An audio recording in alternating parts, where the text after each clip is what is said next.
Hola,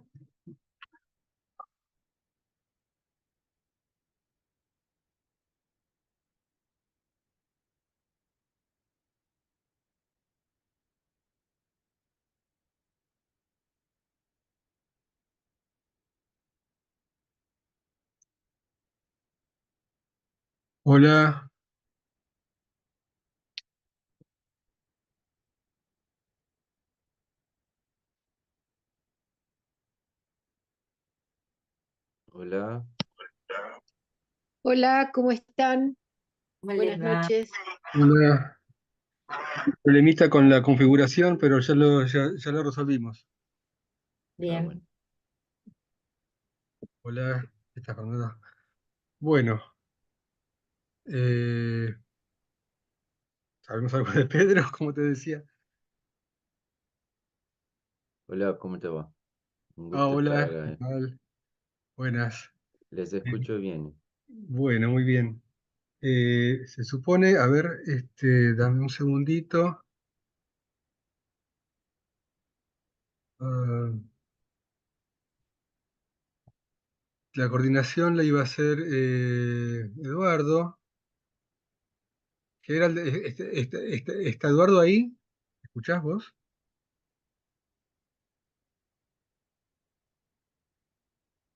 Bueno.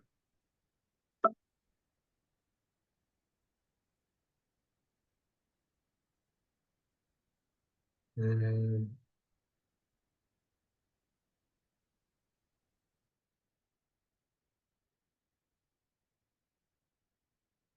A ver un segundito.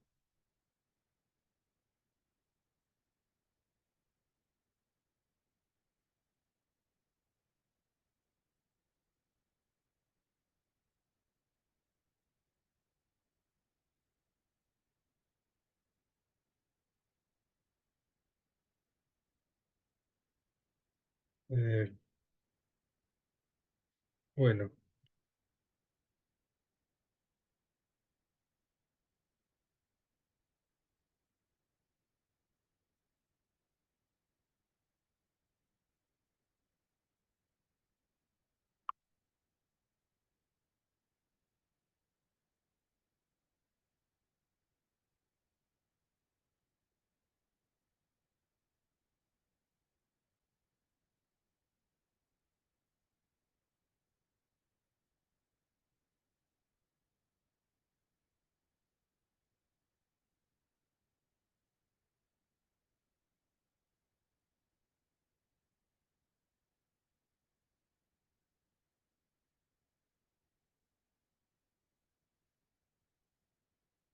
eh, Gerald, ¿me escuchás? Bueno, eh, me parece que tenemos que empezar con, a ver, ¿qué hora es? 23. Tenemos 5 minutos, a ver si el que iba a coordinar es Eduardo Ilión, que fue el responsable del área de medicamentos de Bolivia hasta hace poquito. eh,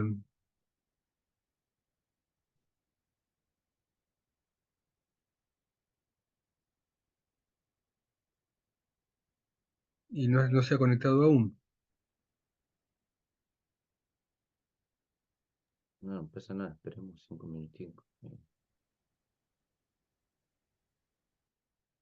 A ver, ahí está.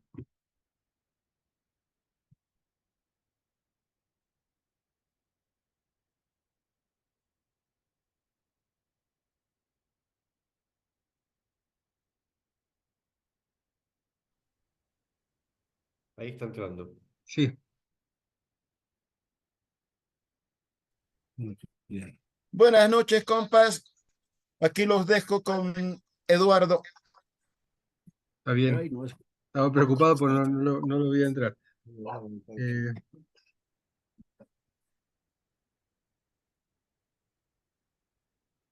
en todos, ¿no? Sí.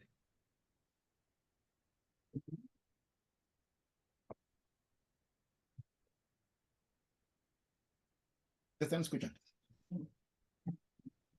Aló, aló, buenas tardes.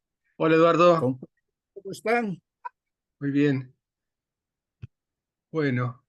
Ahí te estábamos esperando para que hiciéramos la presentación, a ver si, porque recordando que para Bolivia era más tarde de lo adecuado, era que empezáramos medio pronto. Igual esto se va a grabar, ¿verdad?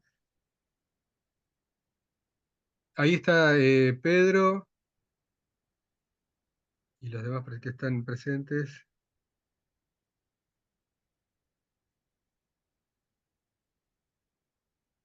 ¿Tenés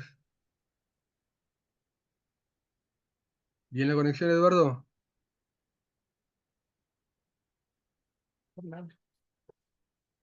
Aló, tú me dices cuándo empezamos. Yo diría que empecemos ahora, si queremos como comentar un poquito la existencia de la red y eso, y ya lo presentamos, ¿sí? Compas, no sé si quieren generar un QR o el link. Solamente publicamos en la imagen y es un poco dificultoso copiar, pues, ¿no? A Desde ver la si imagen. puedo, a ver si puedo hacerlo.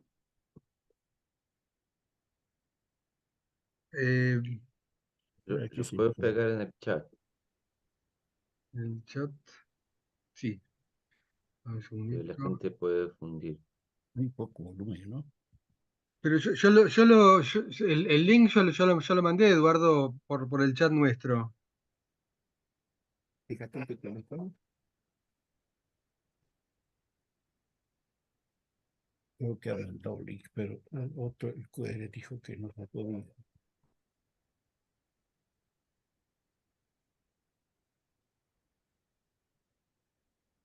Ahí lo mandé. No A sé ver si cómo. puedo mandarlo de acá. Ahí está. Lo volvemos a mandar acá para que quien quiera copiarlo.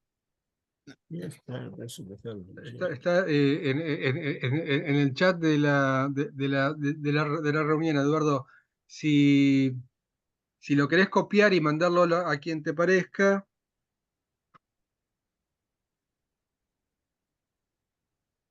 Sí, ya lo generamos, muchas gracias.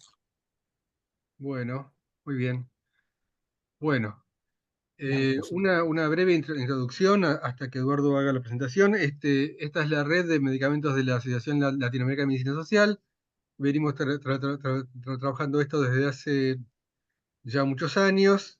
Hemos conformado esta versión, digamos, de la red desde el Congreso en El Salvador, y estamos ahora trabajando todo lo posible para ampliar la actividad. Esta es la segunda charla que hacemos en este ciclo. Bueno, te cedo la palabra entonces, Eduardo, dale. gracias, Gonzalo. Buenas noches a todos los compañeros de Alames y también a los compañeros que no son de Alames. Creo que hoy día tenemos una conferencia de la más grande importancia. Es hablar del papel de la OMS y las patentes en tiempos de pandemia. Creo que el problema de las patentes es un problema muy grande para la salud pública. Desde que se dio en 1995 con la creación de la OMC, donde se crearon los ASBIS, creo que esta ha creado una controversia muy grande en todo el mundo, porque al introducir los medicamentos y los productos farmacéuticos en este acuerdo de aspectos de derecho intelectual relacionados con el comercio, ha creado la susceptibilidad que esto iba a ser un gran problema y una gran limitante para el acceso a medicamentos, especialmente de los países en vías de desarrollo o de los países de capitalismo periférico. El problema de la pandemia ha venido todavía a complicar más la situación, porque el acceso a medicamentos y también a vacunas ha mostrado la desigualdad, la inequidad que existe entre países de capitalismo central y países de capitalismo periférico. Quienes han accedido inmediatamente a las vacunas han sido los países de capitalismo desarrollado, mientras que el resto de los países hemos tenido que esperar nuestro turno, con consecuencias para la morbilidad y mortalidad grande por COVID-19.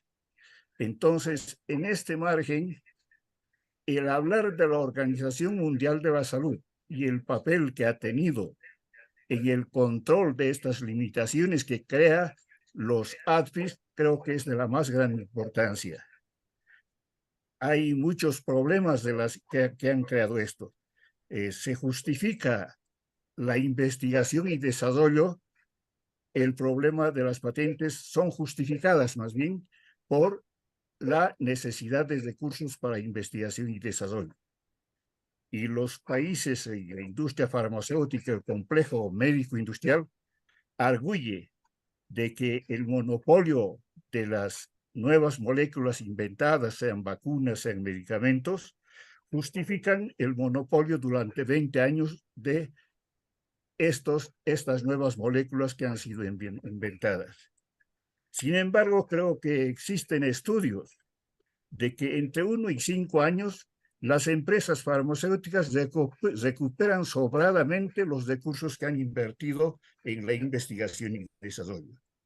El resto ya es para la promoción, para la propaganda y sobre todo para engordar el capital industrial que está muy ligado al capital financiero en los momentos actuales. En este marco, creo que la conferencia que nos va a dar Pedro Villardi es de la más gran importancia. Yo quisiera destacar algunos puntos en relación a Pedro. Pedro Villardi es doctor en Ciencias Humanas y Salud por el Instituto de Medicina Social de la Universidad Estatal de Río de Janeiro, máster en Bioética y Salud Colectiva y licenciado en Relaciones Internacionales. Fue coordinador del Grupo de Trabajo sobre Propiedad Intelectual de la Red Brasileña por la integración de los pueblos de 2012 a 2022, o sea, desde el 2012 hasta el 2022. Ha publicado varios libros, capítulos y artículos sobre acceso a medicamentos, salud global y propiedad intelectual, además de participar en numerosos congresos, seminarios y audiencias públicas sobre el tema.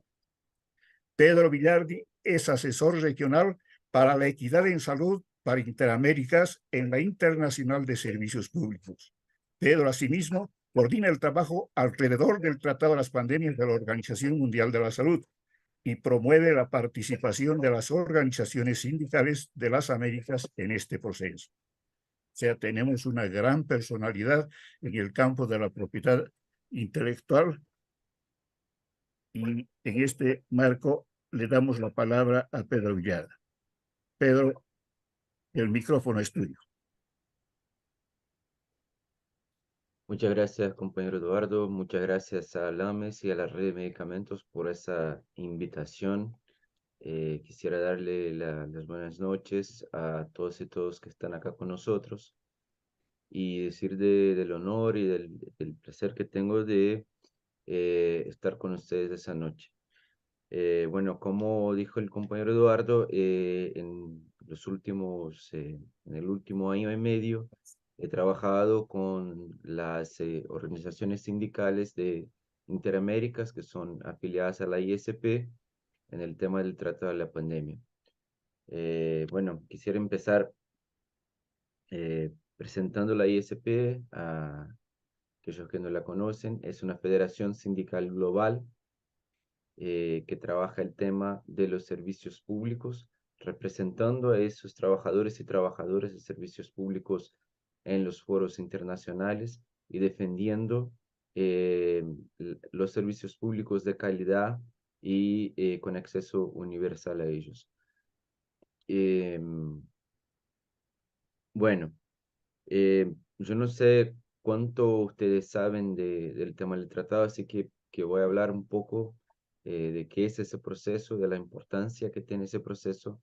Voy a hablar de los principales puntos que la ISP viene trabajando sobre el proceso de tratar la pandemia y voy a, en el final de la charla, actualizar un poco también qué pasó en la última ronda de negociación y qué se espera de aquí para adelante. ¿Cuánto tiempo tengo, Eduardo, por favor?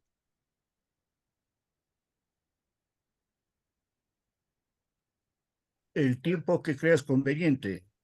Creo que hasta 1 hora es. Eso es peligroso. No, pero, qué sé yo, 15 minutos máximo, 20 máximo, creo. ¿Está bien? Sí, está bien. Habíamos pensado un poco más porque esta conferencia la hacemos con dos panelistas y en este caso has sido vos solo. Entonces habíamos Ah, pensado que fueran unos 40 minutos, pero lo que te parezca a vos, más vale que después si no hacemos algún bueno, debate y lo que te parezca. no, bueno, entonces está todavía más fácil. Em, Voy despacio entonces y vamos, eh, ¿cómo se dice? Y vamos despacio y hablando un poco más con detalle de cada tema. Dale. Bueno, todavía en la pandemia de COVID-19, muy impulsado por la Unión Europea, la OMS, que tiene en su órgano máximo de deliberación la Asamblea Mundial de la Salud, que está hecha por los estados que hacen parte de la Organización Mundial de la Salud. A mí me gustaría un mate, Fernando. Eh, Le da el mandato y crea un grupo de negociaciones intergubernamental, que en inglés le decimos INB, es la sigla en inglés. Me van a oír muchas veces INB, así que es el órgano de negociaciones intergubernamental. Crea un INB y le da a ese grupo el mandato de negociar y desarrollar un futuro instrumento sobre preparación, prevención y respuestas ante emergencias de salud. ¿Sí? Ese es el mandato, negociar y desarrollar un futuro instrumento. En ese momento y hasta hoy, eso pasó en diciembre de 21, ¿sí? Perdón, mayo de 21, ¿sí? En diciembre de 21 se crea ese grupo y ahí empieza el proceso de desarrollo y de negociación de ese futuro instrumento. En ese momento todavía no se sabe qué va a ser ese futuro instrumento. Si va a ser un tratado, si va a ser un acuerdo, si va a ser un convenio, como por ejemplo es el convenio marco del tabaco, ¿no? Eh, y se empiezan las negociaciones, ¿no?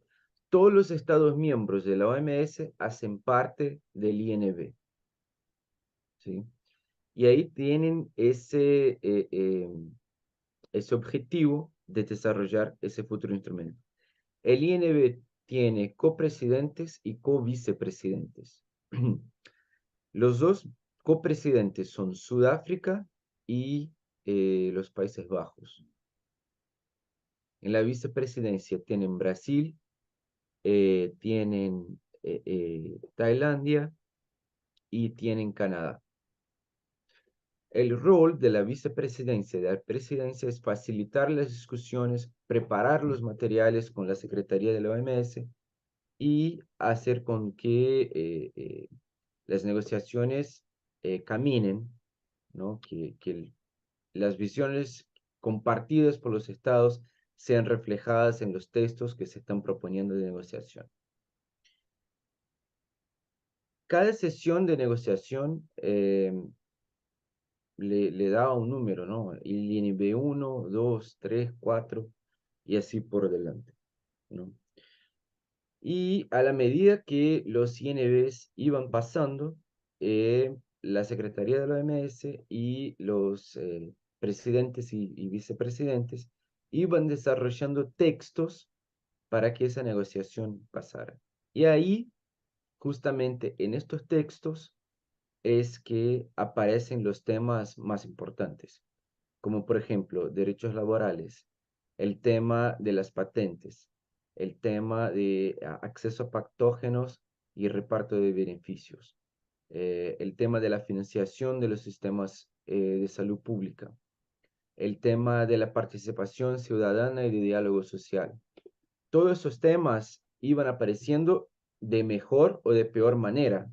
Y ahí yo quisiera dejarles muy claro que eso es un embate político, ¿no?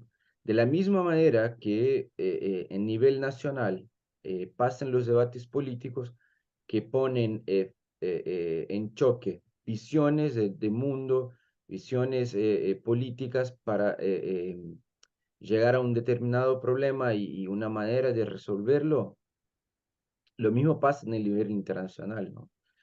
Y con eso, bueno, parece un poco desconectado decir que una manera de resolver el problema, cuando muchas veces una determinada visión política tiene el interés de mantener el problema existiendo, ¿no? De preservar el problema, porque con eso hay grupos que ganan mucha plata o que conservan su poder. Y ese es el caso de la negociación del Tratado de la Pandemia, ¿no? Lo llamamos Tratado de la Pandemia, aunque no esté muy claro si va a ser un tratado o no, porque, bueno, así se quedó conocido ese proceso, ¿no? Eh, y lo que pasa es lo que pasa siempre en los foros de negociación internacional. Lo que vemos de manera muy clara es que los países del sur, ¿no? Los países que se suele decir en desarrollo, pero que, bueno, podemos hacer la crítica de qué quiere decir desarrollo, ¿no? Pero que los países del sur, en contraposición a los países del norte, Estados Unidos, Unión Europea, Canadá, Japón, Australia, ¿no? Todos estos países se poniendo como defensores de los intereses de las transnacionales farmacéuticas, ¿no? Y de alguna manera también poniéndose como defensores de la tragedia que fue lo que marcó la pandemia de COVID-19, ¿no? La pandemia en que vimos el apartheid de vacunas, la pandemia en que vimos la iniquidad puesta de manera muy clara ante los ojos de todo el mundo, ¿no? ¿Y por qué digo eso? Digo eso porque a la medida que las negociaciones fueron avanzando, los textos se volvieron más complejos, con más artículos, con más contenido. Y el trabajo que nosotros de la ICP buscamos hacer es hacer un análisis del texto para que los sindicatos y las organizaciones sindicales pudieran hacer el trabajo de incidencia política junto a sus gobiernos, ¿no? Eh, y acá veo que hay afiliadas de la ISP. No sé si les suena cuando digo afiliadas, ¿sí? ¿Será Mm, que son? Sí, sí, sí. sí. Eh, Veo acá que están los compañeros de FESPROSA, el compañero Edwin, la compañera Zenaida, perdón si no veo a a más gente, eh, que fueron representantes y líderes, dirigentes sindicales que han trabajado sobre esos contenidos que voy a hablar en un rato, junto a sus gobiernos, haciendo la gestión para que los puntos importantes para las y los trabajadores de salud y cuidados estuvieran reflejados en el texto de ese futuro instrumento. Y bueno, ¿cuáles son estos puntos? El primer punto es el derecho al trabajo decente para los trabajadores de salud y cuidados.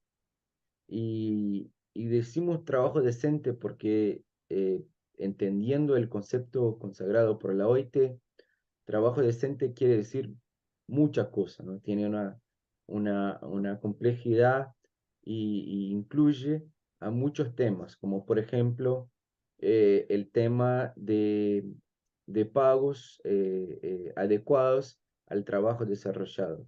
El tema, por ejemplo, de la libertad sindical, del derecho al paro, ¿no? Y derecho a asociación. Eh, Derecho, por ejemplo, a la protección de tiempos extenuantes de trabajo. ¿Sí? Em, y en los textos que iban saliendo, vimos que ese tema no estaba reflejado. Y eso nos causó bastante indignación, porque esas fueran las personas que tuvieran en la primera línea de la respuesta. Así que parecería muy obvio que estas tendrían que ser las personas a ser protegidas, a que tuvieran sus trabajos reconocidos, ¿no? En un instrumento que pretende preparar, prevenir y responder a futuras pandemias, ¿no? Pero eso no fue lo que pasó. Las primeras versiones del texto traían un artículo sobre fuerza de salud, fuerza de trabajo de salud y cuidados muy débil, que y hablaba mucho sobre entrenamiento, pero no hablaba de protección, no hablaba por ejemplo, acceso prioritario a a los insumos de prevención, a, a, a vacunas, por ejemplo. No hablaba también del tema del principio de precaución y tenía un entendimiento muy, eh, ¿cómo se dice eso? Achicado. Se dice achicado, sí, se dice, ¿no? Muy Reducido, pequeño, sí, muy restricto, ¿no? sí. De quién serían esos trabajadores, ¿no? Porque si tomamos la perspectiva más biomédica, los trabajadores de salud y cuidados son médicos, enfermeros y ya está.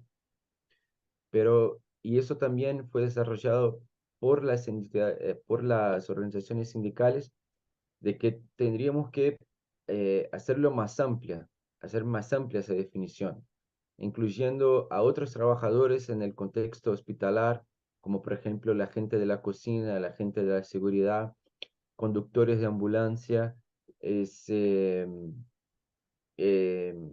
la gente que trabaja en los cementerios, eh, de servicio legal, de servicio médico legal. O sea, un rol muy grande de trabajadores y trabajadoras que no estaban incluidos ahí, y que si lográramos incluir ese rol de derechos que nos parece muy importante que esté ahí, esos trabajadores que están en la primera línea, que arriesgaron su vida en la pandemia de COVID-19, no tendrían la misma protección que un médico, lo que a nosotros nos parece un abordaje muy equivocado, ¿no? Y para cerrar ese tema del artículo sobre la fuerza de trabajo de salud y cuidados, también el tema de la migración, que no estaba. No es un fenómeno de la pandemia, sino algo que ya pasa hace muchos años, que los países del sur invierten plata y tiempo para formar a sus profesionales, para que eventualmente esos profesionales, bajo prácticas no éticas de, eh, eh, em, perdón, mi español no está saliendo muy bien hoy, me faltan un poco las palabras. eh, para que después de muchos años de formación, estos profesionales salgan de sus países bajo prácticas de migración no éticas, hechas por países del capitalismo desarrollado. Eh, Así que nos parece muy importante que el texto del tratado contenga una parte muy importante que hable sobre los principios éticos de migración, que no se trata de impedir que un trabajador o una trabajadora vaya de su país a trabajar en otro país, qué sé yo, de Argentina a Alemania o de Brasil a Francia o de El Salvador a Estados Unidos. No es ese el problema. El problema es que el país de origen de ese trabajador sea capaz de mantener una proporción adecuada entre población y profesionales de salud y cuidados, y que ese trabajador, cuando llegue a su destino, tenga sus derechos respetados, tenga estabilidad, tenga reconocida su titulación, ¿no? Y que esté seguro, segura ahí, en ese contexto, ¿no? Eh, de eso hablamos. El segundo tema del cual hablamos, Eduardo, ¿cuánto tiempo todavía tengo? Estoy más o menos con unos 10 minutos, ¿no? O más. No, como dijimos, tienes todo el tiempo que tú creas Ah, bueno. conveniente, creo que no hay No, es que problema. igual no Después quiero estar haremos ahí una hablando. ronda de preguntas y comentarios sobre tu disertación. Claro, claro. No, es que igual no quiero estar ahí hablando mucho tiempo, así que, bueno. El segundo tema se refiere a garantizar la financiación pública para bienes públicos de salud. ¿Qué quiere decir eso? Eh, Me parece que muchos de ustedes saben que en la pandemia 19 una gran parte de la plata para desarrollar vacunas vino del sector público. O sea, fue desarrollada con plata pública. Pero al final lo que pasó es que esa inversión pública fue apropiada por grandes transnacionales farmacéuticas privadas, ¿no? Y que con esa plata pública la usaron para desarrollar las tecnologías de salud y las vacunas, las vendieron a un precio altísimo y ganaron millones y millones y millones de dólares. Entonces, la posición de la ISP y de sus afiliadas es que es muy importante que ese tratado traiga medidas para proteger la inversión pública. ¿Qué quiere decir eso? Que cada inversión pública tenga contratos que garanticen la transparencia cuando ya esté finalizado la tecnología, que esa tecnología tenga que ser vendida, una parte de ella, a precio de costo para los países en desarrollo. O sea, una serie de medidas para que esa plata pública no se vuelva en un producto privado. Y que aunque sea una empresa privada la que finaliza el desarrollo de esa tecnología, que esa empresa privada tenga obligaciones en relación a esa inversión pública. Por ejemplo, cuando se firme un contrato, ¿no? Que ese contrato diga por cuánto esa empresa va a vender, cuánto de plata pública recibió, ¿no?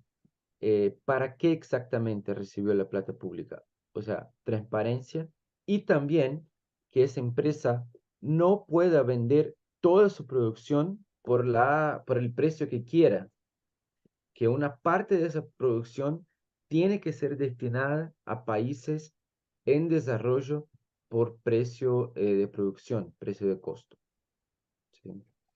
Ese sería el segundo punto.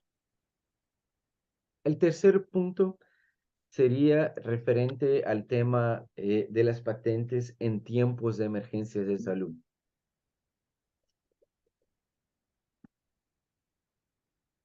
Me imagino que muchos de ustedes van a recordarse la campaña que todo el mundo se involucró por una propuesta llevada a la Organización Mundial del Comercio por India y Sudáfrica, que proponía la suspensión de los derechos de propiedad intelectual en tiempos de emergencia de salud, ¿sí? Eh, la racionalidad de esa propuesta es que en un momento en que todo el mundo necesita de del, de la misma tecnología al mismo tiempo, ¿no? No hace sentido una restricción de las empresas y laboratorios que las puedan producir y vender. Así que el entendimiento es que cuando el mundo esté ante una emergencia, los derechos de propiedad intelectual que, que monopolizan a esas tecnologías no pueden existir. Bueno, tras muchos meses de negociación, casi un año y medio, no se llegó a ninguna parte. La Unión Europea y Estados Unidos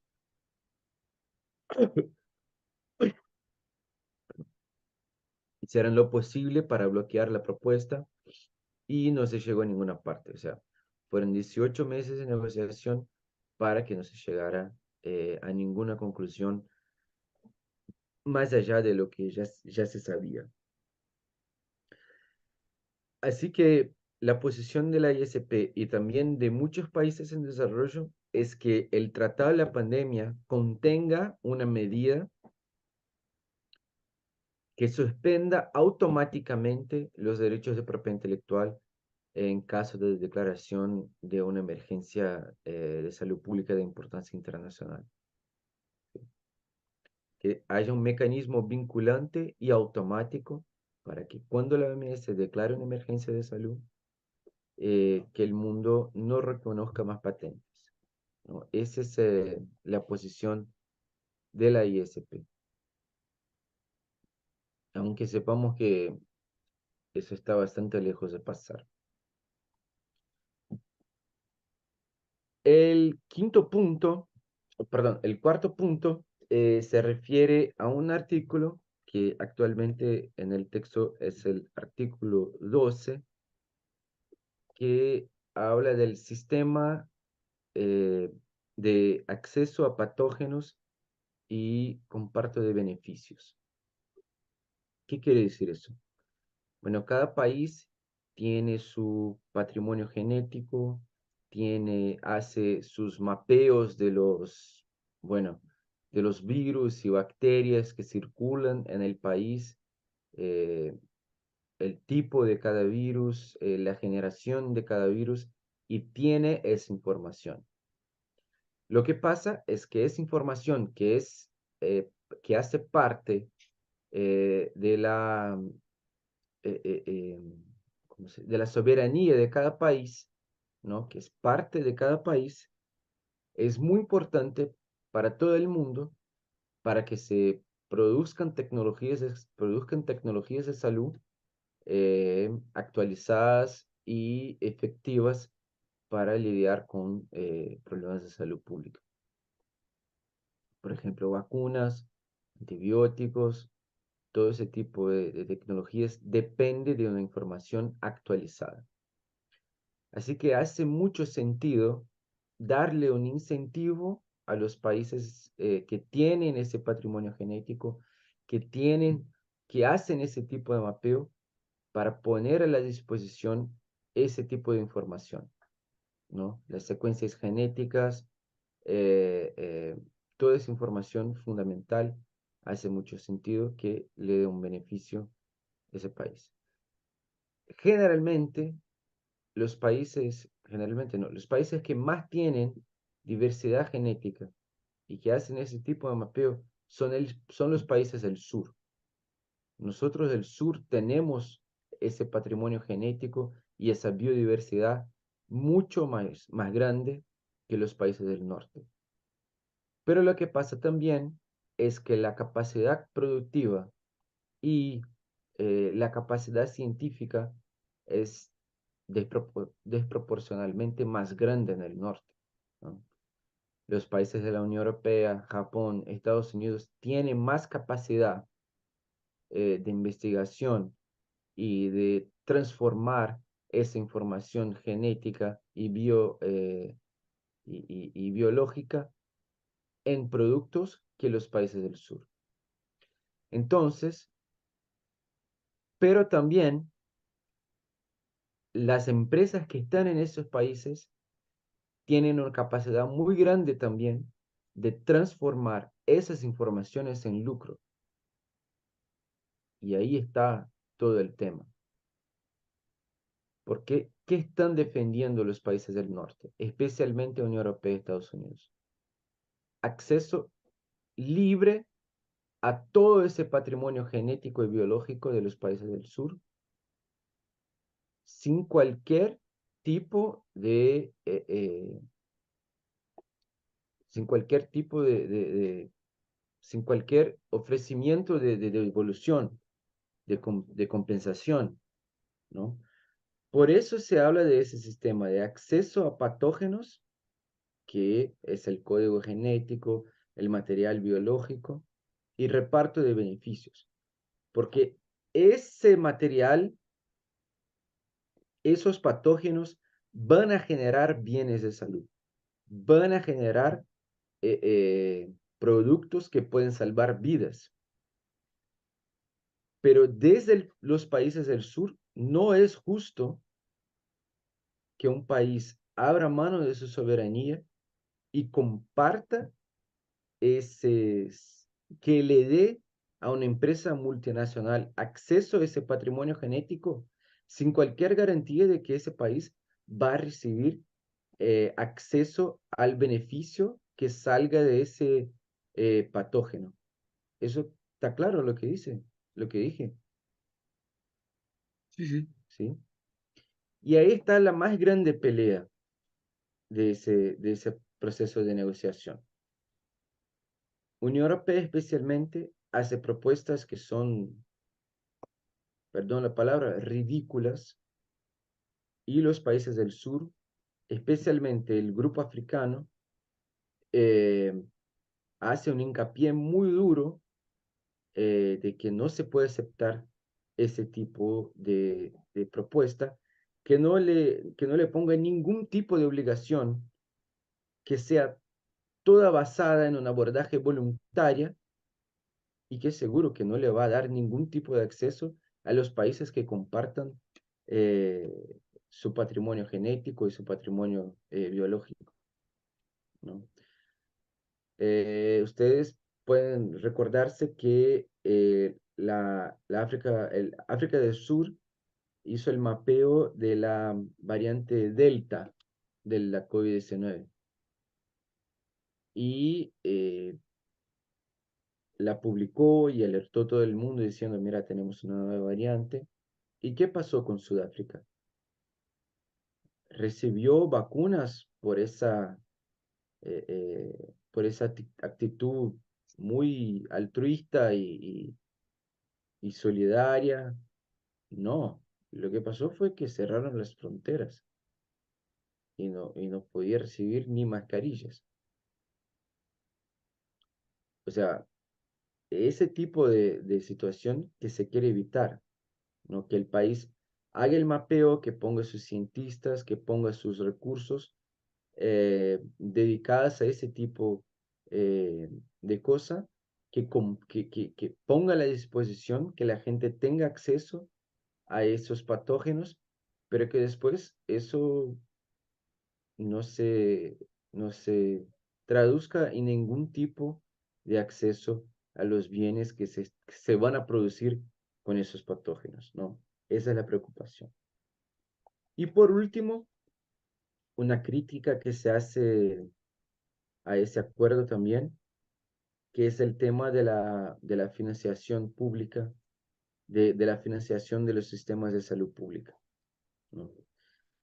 Eh, en, en ningún momento del texto del tratado, el tratado reconoce que las medidas eh, neoliberales, las medidas de austeridad, eh, todos los cortes en la financiación de la salud pública en nuestros países han hecho que llegáramos a la pandemia de COVID-19 con los sistemas muy débiles, con los sistemas mal financiados, con pocos recursos, con poco personal, y que eso generó muertes totalmente desnecesarias, ¿no? Que eso generó sufrimiento y que eso generó eh, eh, eh,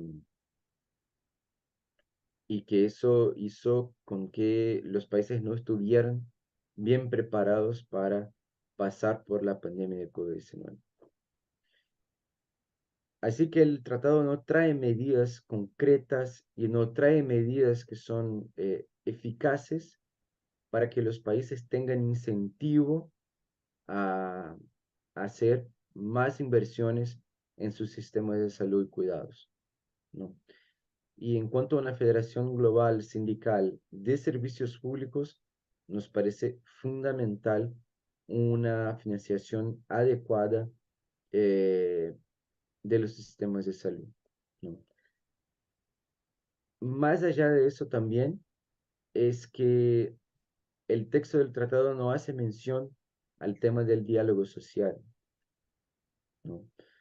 Y, y, y a lo largo de la pandemia 19 nosotros vimos cómo es fundamental que las y los trabajadores de salud y cuidados que están en la primera línea y tienen un conocimiento muy evidente de lo que está pasando, cuáles son las necesidades y para dónde debe caminar la respuesta, esos profesionales tenemos que oírlos, ¿no? De manera que eh, el texto del tratado tiene que prever medidas que incentiven a los países de incluir a los trabajadores en la planificación y en la respuesta a las emergencias de salud pública. Bueno, sobre esa parte más de contenido, de qué defendemos y por qué defendemos, voy a parar por acá. Podemos volver a algún tema en las preguntas, pero quisiera darles una actualización muy rápida de lo que está pasando. El último viernes recién terminó el INB 8, o sea, la octava ronda de negociaciones del INB sobre el texto del tratado. Algunos días antes del INB 8 pasó algo muy raro, ¿no? Generalmente se publica un texto que va a ser adoptado como el texto negociador en la ronda de negociación. O sea, los países van a mirar ese texto, ver lo que están de acuerdo, lo que no están, qué quieren cambiar, qué quieren mantener, y a partir de ese texto la negociación sigue. Pero lo que pasó es que no se publicó un texto. Lo que pasó fue que soltaron un montón de textos, pero pequeñas partes, ¿no? El artículo 7, 8, 9, el artículo 10, 11 y 12, el artículo, qué sé yo, ¿no? En pequeñas partes, y eso fue muy confuso y bueno. Lo que pasó es que los países no se pusieron de acuerdo que esos textos divulgados se volviesen en textos de negociación. Así que la negociación siguió de manera informal en el INB 8, ¿no? Ya que no hubo un acuerdo, que aquellos serían los textos negociadores. Siguió de manera informal y se espera que se publique en esta semana un nuevo texto que puede ser el texto negociador para el INB 9, que va a empezar el 18 de marzo y va a seguir hasta el 28 de marzo. ¿Por qué el INB 9 es tan importante? Porque todo apunta que va a ser el último INB, el último momento de negociación antes de mayo, cuando es la Asamblea Mundial de Salud. Y va a ser la Asamblea Mundial de Salud que va a votar sí o no para adoptar o no el texto del Tratado de la Pandemia, ¿sí? O sea, el INB va a negociar,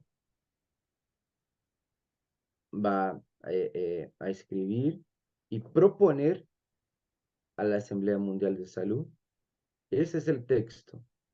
Y la Asamblea Mundial de Salud, que está compuesta por los estados miembros de la OMS, es que van a votar sí o no para adoptar o no ese futuro instrumento, ¿sí? Y para que tengan idea de cómo las negociaciones van nerviosas, van tensas, el grupo africano salió de la sala ante la propuesta de la Unión Europea sobre el artículo 12, que es de acceso a patógenos y reparto de beneficios. El grupo africano que son, me parece, casi 30 países, los 30 países salieron de la sala, ¿no? Lo que en inglés se dice walkout.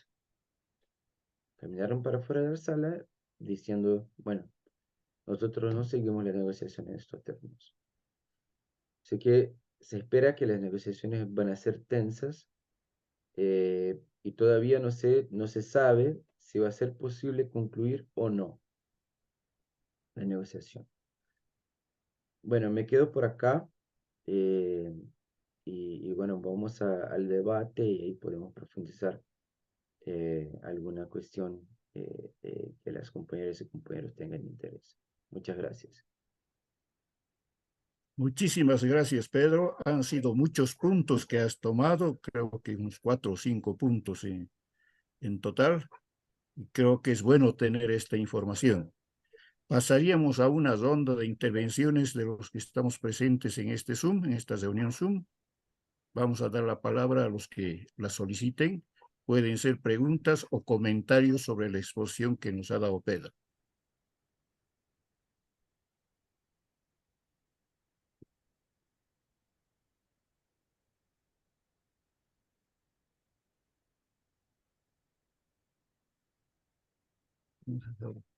¿Quién está por ahí?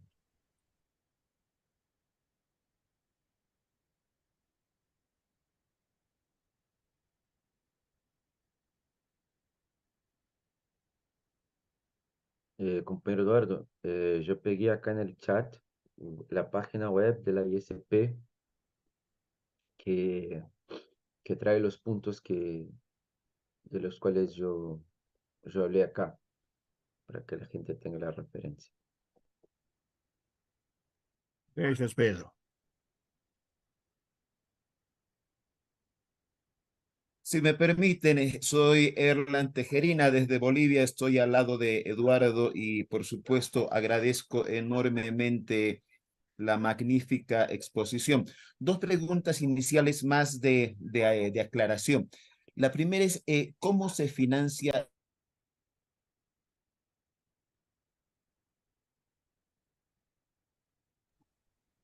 Quiero ¿Puedes, decir, si además perdón, del compañero, financiamiento de cada si puedes país, repetir, porque se cortó un poco. ¿Cómo se sí, financia? Y decía, no escuché más. después de agradecer y felicitar, preguntar cómo se financia el INB, si es que además del financiamiento de cada país, puede o recibe en la práctica algún tipo de financiamiento privado.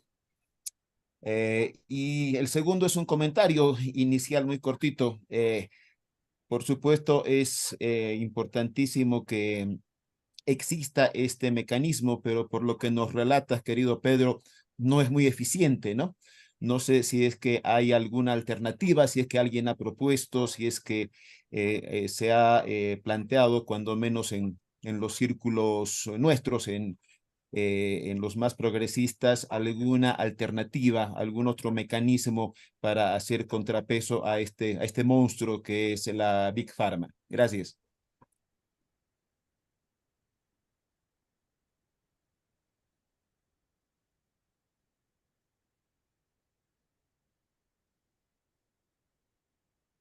No sé si esperamos más preguntas para que las responda Pedro en forma conjunta o las respuestas van a ser una por una.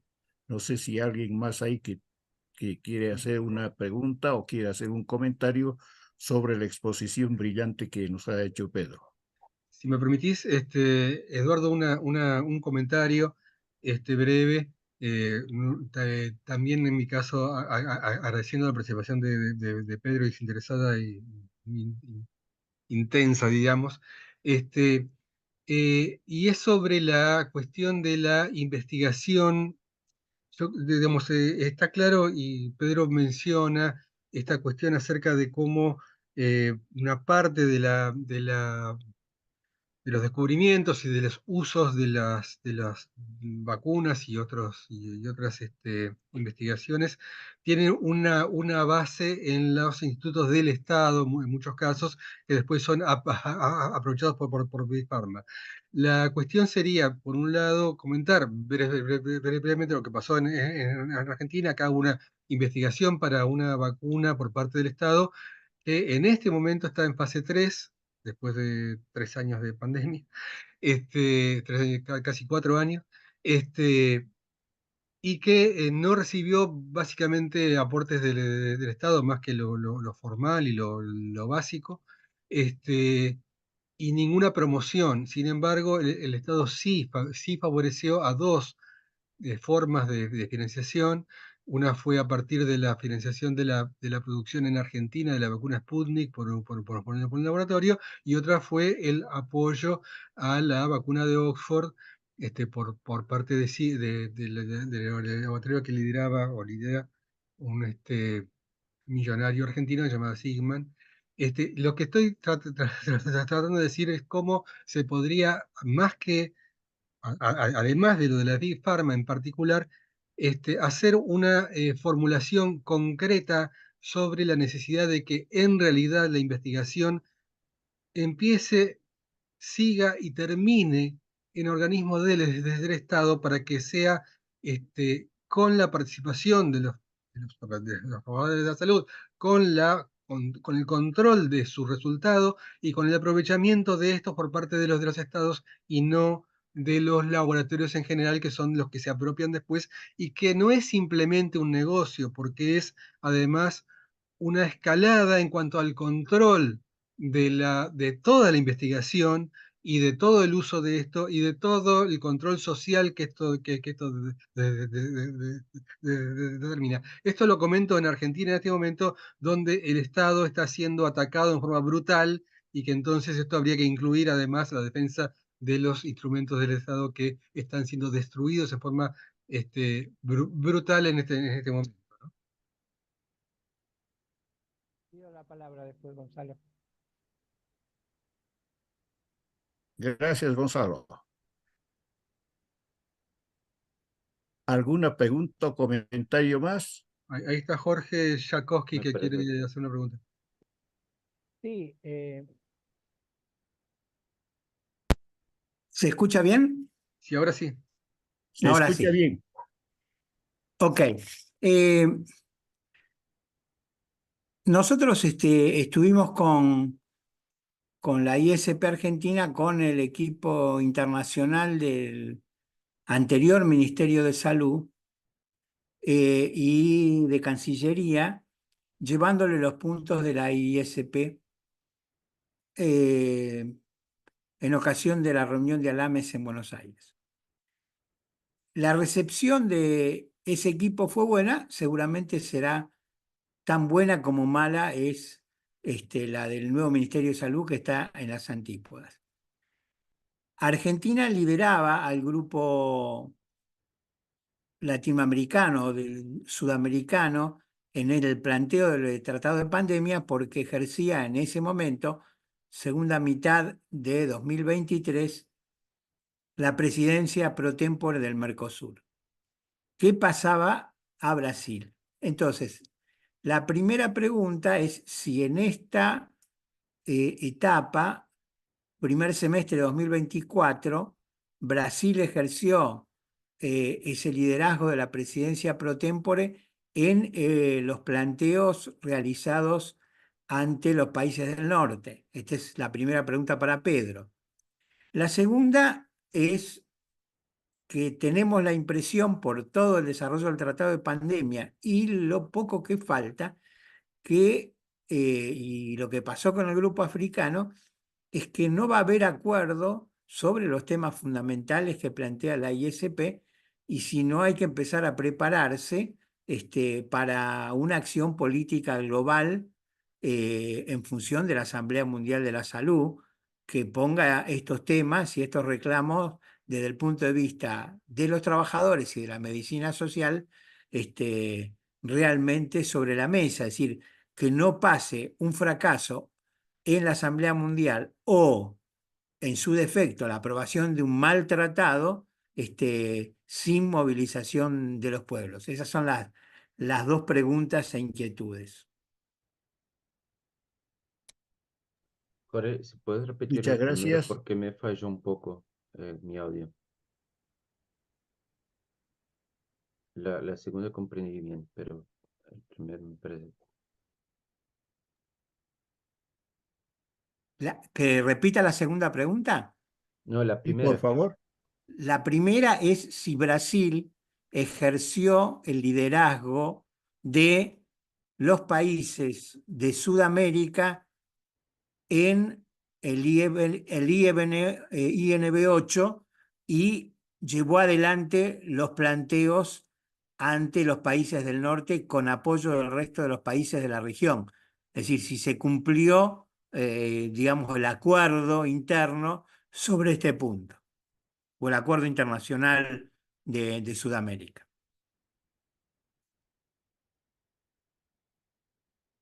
Bueno, puedo contestar, Eduardo. gracias. Por favor, Pedro, tienes la palabra. Gracias, gracias. Bueno, sobre la primera pregunta, ¿cómo se financia el INB? Hasta donde yo sé, no hay una financiación privada, pero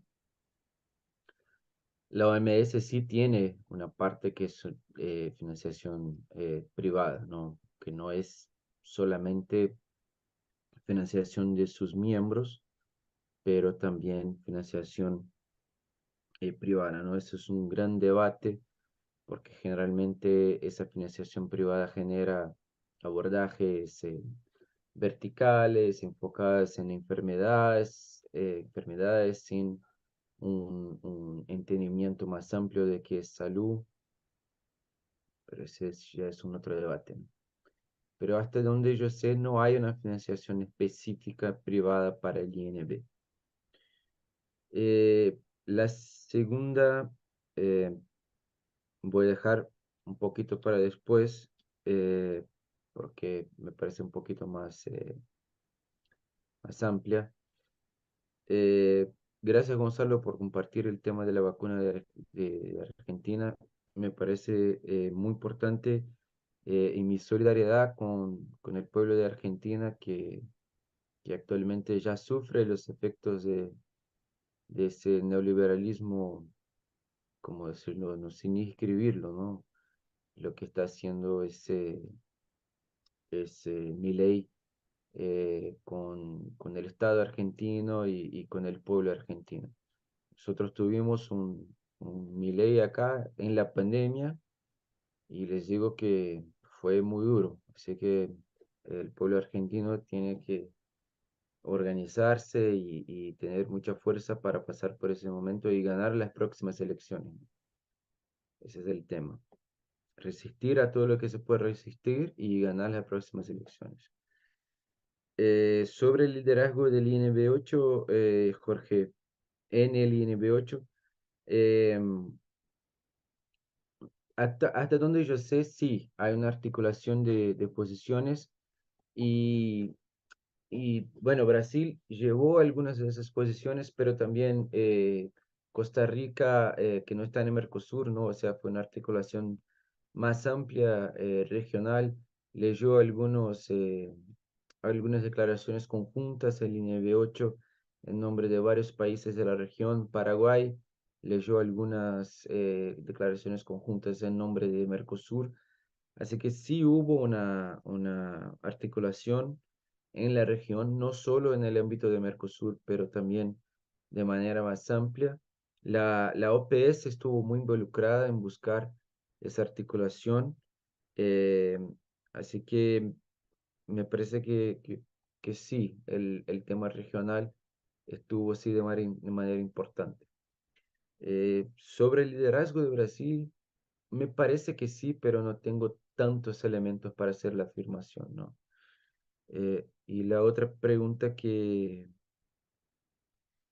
ese tema de la alternativa a la Big Pharma, ¿no? Ese tema me parece súper importante de tener esa discusión.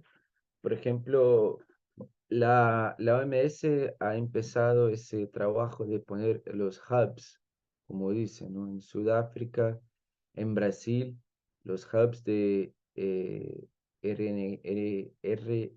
RNA mensajero, ¿no? Para que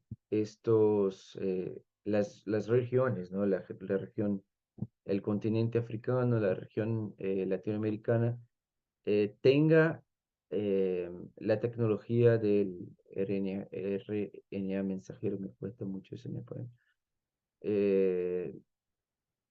y que no sea algo del país, sino que ese país involucre también al personal científico de los países de cada región, ¿no? Para que ese comparto de tecnología, esa transferencia de tecnología, pase también por la comunidad científica, ¿no? Que no esté restricta a un país. El tema es que, bueno, como dice el plan de trabajo de la ISP que fue aprobado en el último congreso en octubre, ¿no? El tema es que hay nuestro enemigo es muy poderoso y muy organizado, ¿no? Así que no hay alternativa, sino que organizarnos y aumentar nuestro poder para hacer frente a nuestro enemigo, ¿no? Que son las transnacionales farmacéuticas, que es el sector bancario, que son las de petróleo, de energía. Y bueno, tenemos que organizarnos, saber cuáles son nuestras demandas y acumular poder para justamente hacer frente a esos capitalistas, ¿no? Que quieren concentrar poder y riqueza y ponernos de rodillas, ¿no? Ese es el tema. Y Jorge, me hiciste una otra pregunta, pero anoté de una manera que no me recuerdo que me preguntaste. Perdón. Sí, Sí, la pregunta era si no vemos un escenario de fracaso en Ah, la sí, Red sí, sí, sí, sí. Mundial de la Salud y qué vamos a hacer. Sí, gracias. Sí, se avecina un escenario de fracaso. Eh, algunas, algunos países ya buscan una manera de ponerlo como un éxito, pero la verdad es que es muy poco, ¿no? Es muy poco. Principalmente después de todo lo que pasó en el mundo y especialmente los países del sur, ¿no? Bueno, tuvieron muchas muertes, muchos sufrimientos, gente que perdió su familia, eh, y todo eso porque la gente no tuvo acceso a la tecnología que les salvaría la vida. Así que me parece sí que sí es poco. No es una posición de la ISP todavía, no hablo por la ISP porque todavía falta eh, hacer ese debate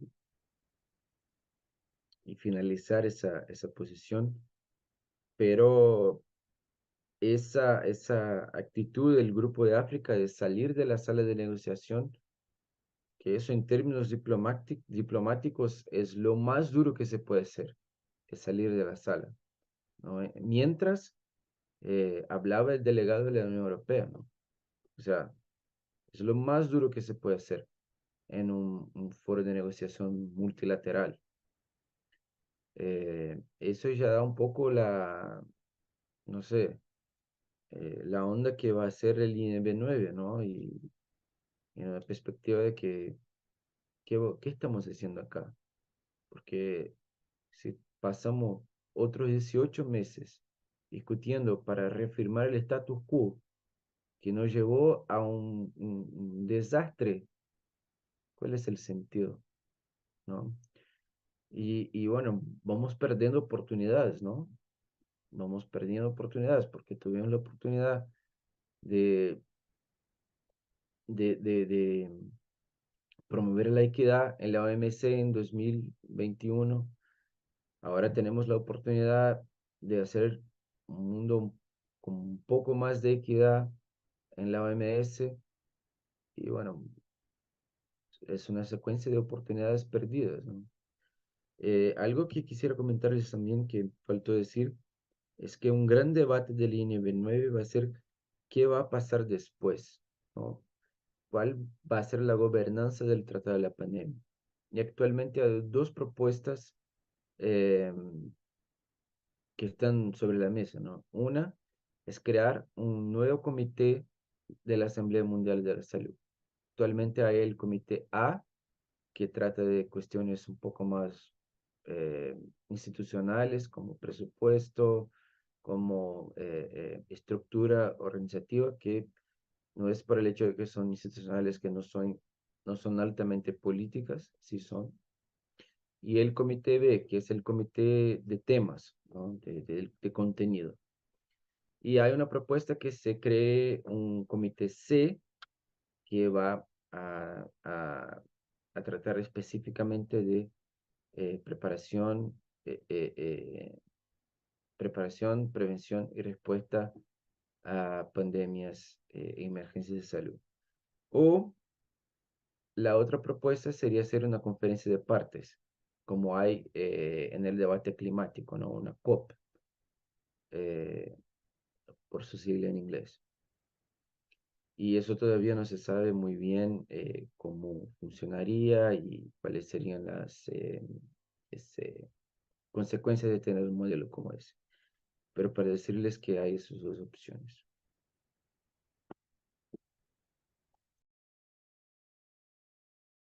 ¿Tienes? Gracias, Pedro. Si no hay más preguntas o comentarios, Un comentario, si me permites, Eduardo. y Jorge Gemio de Bolivia. Gracias, buenas noches. Habla Jorge Gemio, coordinador nacional de Alames Bolivia, para hacer llegar un agradecimiento a Pedro Villardi por su brillante exposición. Hemos seguido muy atentamente esta exposición, por supuesto, y no tengo preguntas, solo quería hacer notar algo. Nos hacía una reflexión dentro de su intervención, Pedro, al final decía que debemos seguir organizándonos para enfrentar a todo lo que tenemos en contra, ¿verdad? Todo, a las empresas transnacionales, etcétera, lo dijo más claro. Porque vemos de que los comités o estas instancias al final le crean expectativas, sí, pero generalmente no llegan más allá. El poder al que nos enfrentamos es mucho más grande. Yo solo quería recordar en este momento de que el tema de los medicamentos siempre ha sido así, ha sido utilizado para el enriquecimiento. Ya han habido bastantes paneles, consideraciones internacionales, desde recordando de la OMS el libro rojo, donde estaba hablando de acceso a medicamentos. Ha habido mucha historia con respecto a esto. Y de las patentes, que es algo amarrado por la Organización Mundial del Comercio, nos obliga a muchos países a que tengamos que aceptar estas condiciones desiguales. En el año 2002, y este es solamente un recuerdo, entre paréntesis, el precio de los medicamentos antirretrovirales era muy grande y una reunión de los ministros de salud del área andina había decidido tomar acciones sobre eso. Los países estaban siendo, digamos, obligados a comprar a precios muy grandes estos antirretrovirales. ¿Y qué se hizo? A partir de un consenso y dado en una reunión ordinaria de ministros de salud en la 24 reunión de ministros año 2002, a finales ya del 2002, en noviembre, decidieron enfrentarlo y obligaron a las empresas farmacéuticas a sentarse junto con las cabezas de los países a negociar, no para que les vendan en bloque, sino para que pueda haber algo de coherencia, ¿no? Y ahí es que el año 2003 es un aspecto histórico que hay que tomar en cuenta. En junio del 2003 se hace la negociación conjunta para el acceso a medicamentos antirretrovirales y reactivos. ¿Y a quiénes beneficia, digamos? Los que estuvieron ahí fueron la subregión andina, que son 6 países, además, Argentina, México, Paraguay y Uruguay. Y este fue un gran antecedente porque todos se sentían contentos de haber demostrado la fuerza, de haber articulado los países y haber enfrentado a ese monstruo. Pero, sin embargo, a partir de ese éxito parcial, no se pudo dar continuidad, porque el compromiso fue que la siguiente reunión para discutir los temas de los medicamentos iba a ser convocada por la OPS, la OMS, y al final eso se enfrió. Pero nos queda como antecedente, ¿no? Para que no se piense que nunca ha habido alguna articulación entre los países, sí hubo y con resultados favorables, ¿no? Y eso es un ejemplo de integración regional. Es decir, si nos unimos nosotros para enfrentar los problemas comunes que tenemos, estamos más cerca de tener resultados, porque al final los comités técnicos, etcétera, que no les quito su valor, son rebatidos, son, digamos, derrotados en algún momento o por el cansancio, ¿no? Este era un reconocimiento al trabajo de los países que se hizo, a este trabajo conjunto que se hizo en los años 2002 y 2003. Y muchas gracias a nuestro expositor. Gracias. Gracias, Jorge. Si alguien más quiere hacer un comentario o pregunta. Bueno, muchas gracias a todos. Yo quisiera acabar la sesión, esta reunión Zoom, agradeciendo a Pedro Villardo por la brillante exposición que nos ha dado. Se ha referido a muchos temas, los derechos de los trabajadores de salud, la migración, los derechos de propiedad intelectual, la transferencia, más bien el punto del patrimonio genético de los países y finalmente la financiación de los sistemas de salud. Creo que todos los puntos que ha tocado ponen en evidencia una gran contradicción que existe en el mundo actual. La contradicción entre los países de capitalismo central y los países de capitalismo periférico, o sea, entre el norte desarrollado y el sur que está sufriendo las consecuencias de la explotación de los países de capitalismo central. Yo quisiera referirme a los derechos de propiedad intelectual. Ha hecho mención que en situaciones de pandemia habría una ruptura automática del derecho de propiedad intelectual y habría una ruptura automática de las patentes en todos los países. Pero estamos hablando solo en casos de pandemia. Y la realidad es que cuando existen desastres o emergencias sanitarias nacionales, cada país tiene que saber cómo se las arregla. Creo que no hemos hecho mención a las flexibilidades ADPIC, que también nos refleja una diferencia entre países de capitalismo central y países de capitalismo periférico. Por el bajo desarrollo tecnológico de los países de capitalismo periférico, muchas veces no podemos recurrir a las licencias obligatorias que está entre las flexibilidades ADPIC. Entonces, esta es una tragedia para los países menos desarrollados tecnológicamente. Creo que debemos hacer un frente común por la transferencia de tecnologías que deben hacer los países desarrollados hacia los países del sur. Sin la transferencia de tecnología es imposible que los países del sur podamos hacer frente a catástrofes o emergencias sanitarias que pueda presentarnos. Creo que el frente de batalla está claramente delineado. Tenemos escenarios como la próxima asamblea de la Organización Mundial de la Salud, donde lamentablemente tienen la representación oficial nuestros gobiernos. Creo que debemos hacer también los esfuerzos necesarios para hacer la presencia de la sociedad civil en la próxima Asamblea Mundial de la Salud. Si no hacemos llegar la voz de los países del sur, desde la ciudad, desde la sociedad civil, desde los movimientos sociales a la Asamblea Mundial de la Salud, es probable, con la realidad que está pasando en nuestros gobiernos en Latinoamérica, no tengamos una representación común como lo tienen los países africanos hasta el momento. Muchísimas gracias, Pedro. Muchas gracias a todos por su asistencia y estaremos próximos para hacer una nueva conferencia de aquí a 1 o 2 meses. Muchas gracias a todos por su presencia.